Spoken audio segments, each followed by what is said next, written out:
اقرا الكلمة دي كده. مش عارف يا ماما. ازاي مش عارف؟ مش الميس قالتها لك في المدرسة؟ ازيك يا ميس أماني؟ ممكن اخد من وقتك دقيقة؟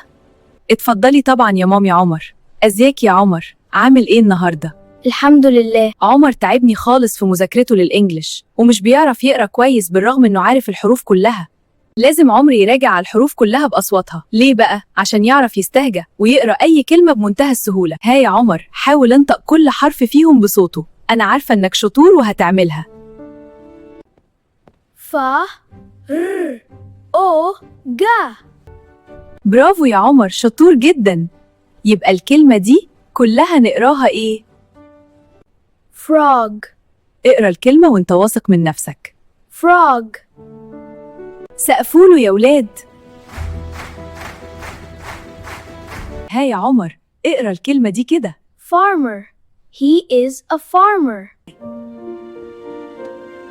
أنا فخورة بيك قوي يا حبيبي. عمر قصته موجودة في كل بيت. لازم أي أم تأسس طفلها قبل ما يدخل المدرسة. لو الطفل تأسس صح هيريحك العمر كله طوال المرحلة التعليمية. Let's learn about letter A. It's the first letter in English. A is for apple and another word about an alligator. كل ده بيتعلمه الطفل معانا في كورس Easy Phonics. ما تضيعيش وقت طفلك وانتهزي فرصة تأسيسه في الوقت ده. مستنية إيه؟ كلمينا دلوقتي حالا وإحنا هنرد عليكي على طول إن شاء الله.